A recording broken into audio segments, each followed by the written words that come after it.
Hello, and welcome to the Geopolitics Explained podcast. Last episode, I discussed a wide variety of potential technological innovations that could occur in the future, and specifically their relevance to the European Union.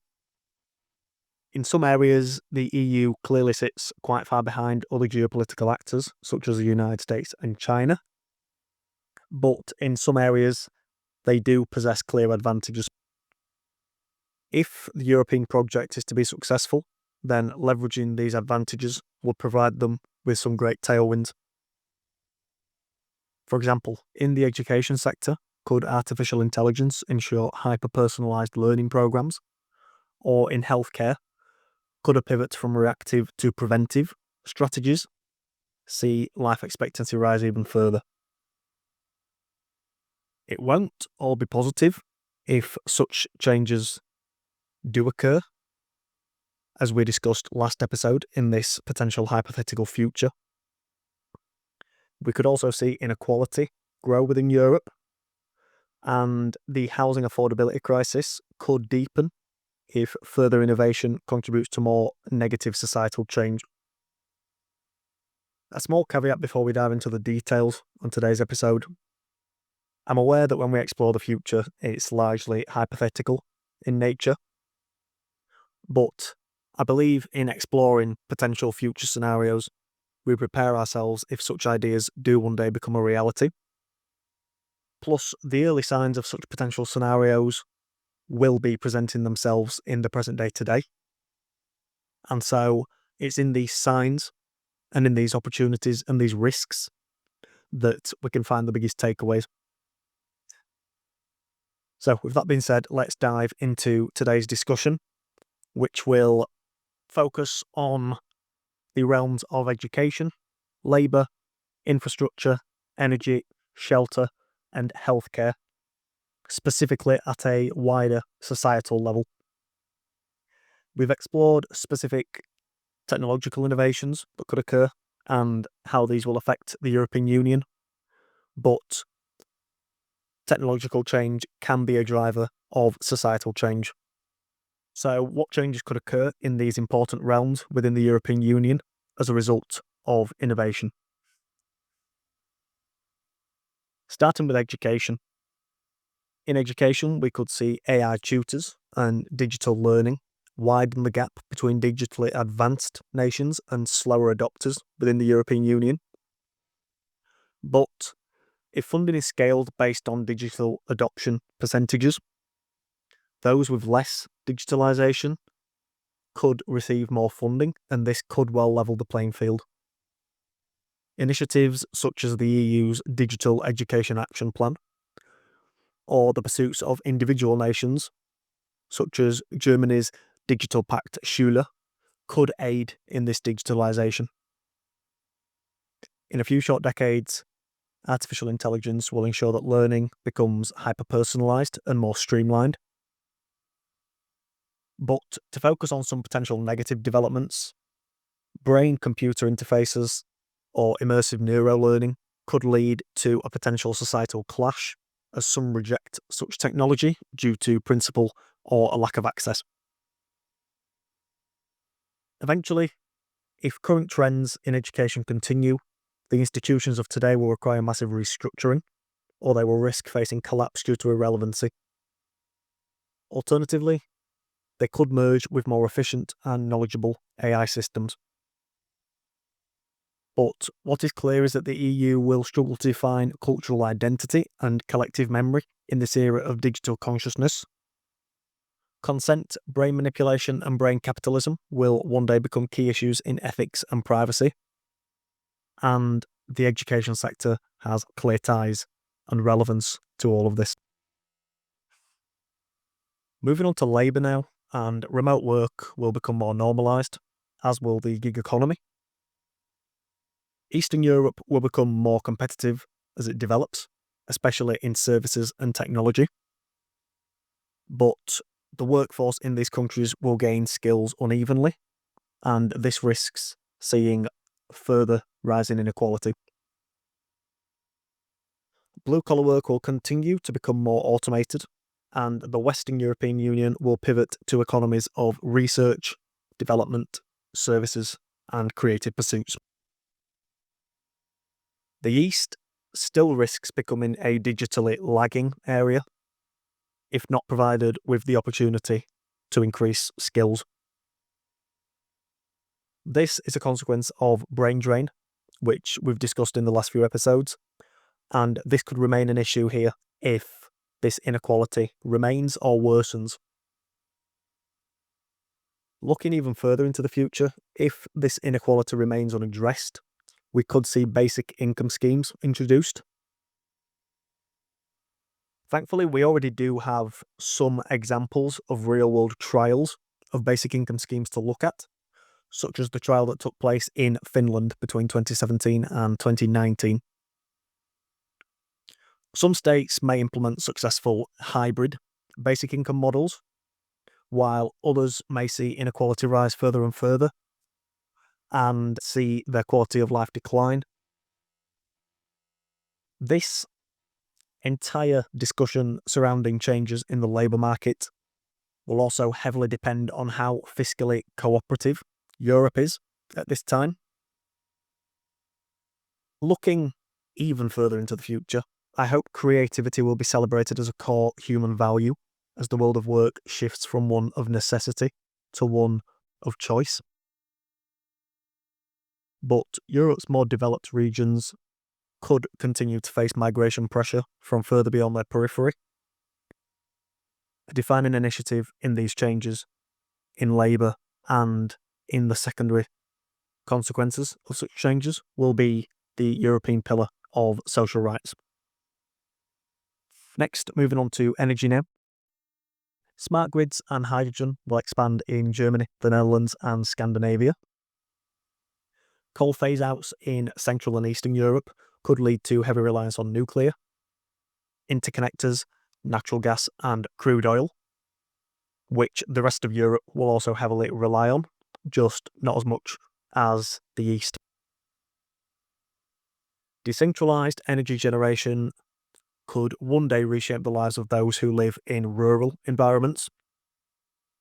This will hopefully reduce energy poverty and inequality across the continent, especially in the energy sector. The North Sea and the Mediterranean could push to become green tech powerhouses with offshore wind and potentially even tidal power. Eventually, the European Union could make visible progress towards carbon neutrality, but some nations will contribute more to this push than others. Cross-border energy trading places the European Union at an advantage, and this will spur this charge towards carbon neutrality.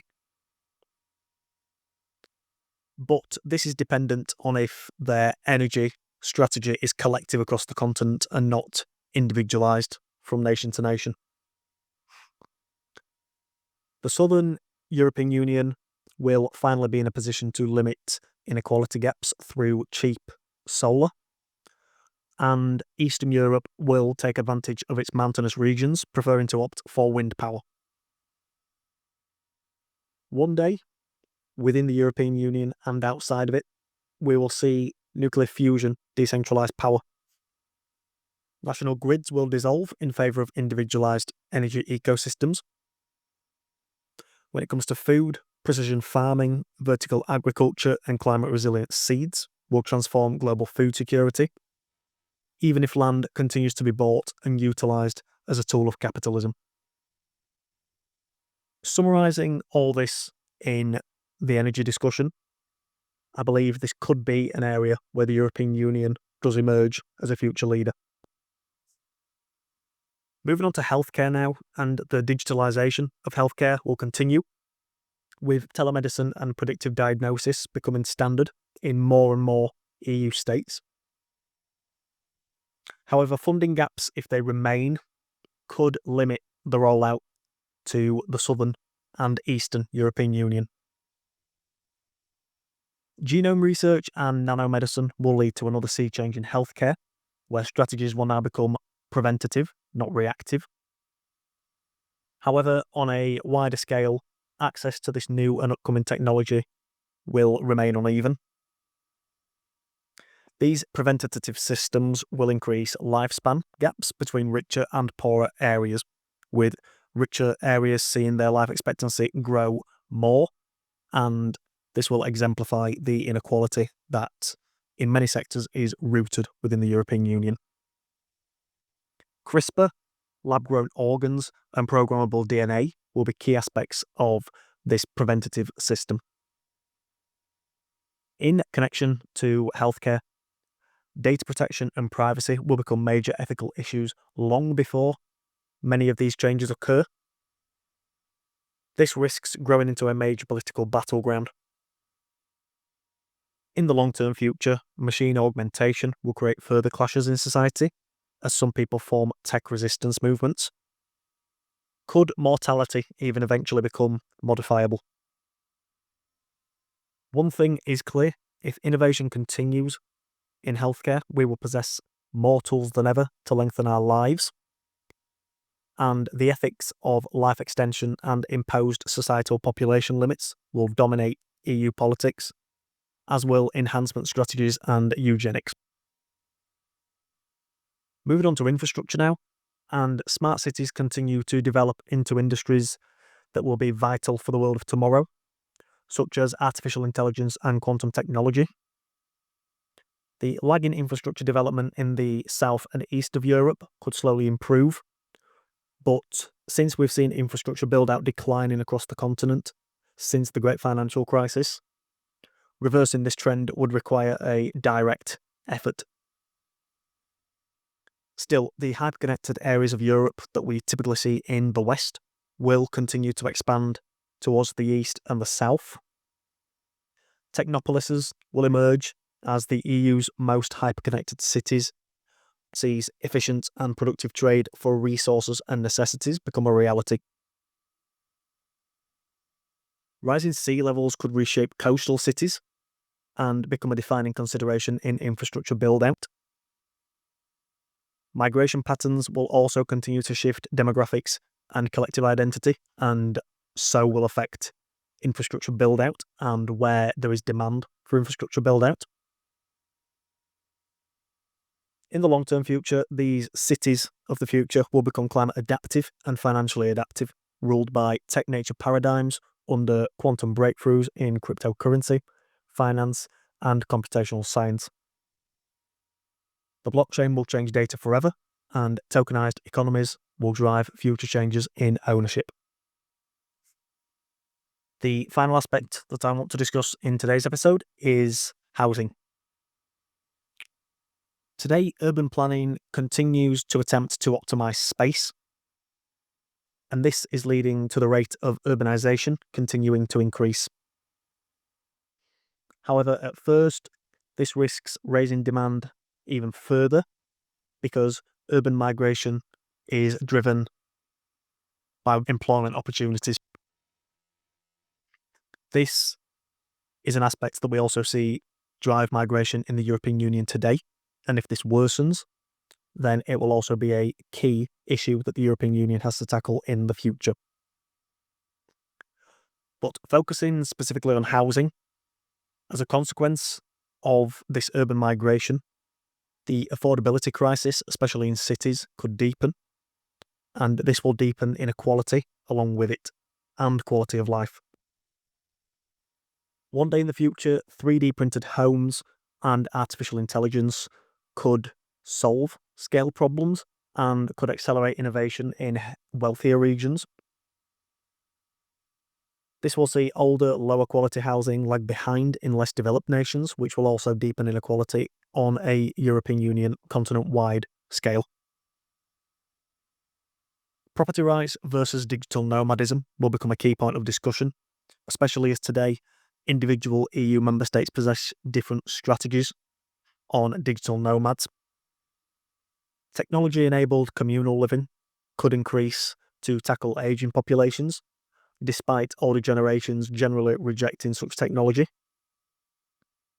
All of this in the far future will also contribute to shelter and housing being completely redefined. Homes will also become digital constructs, such as those in the metaverse, just as much as a physical place. For some, derealization and anxiety will rise as the border between digital worlds and reality blurs.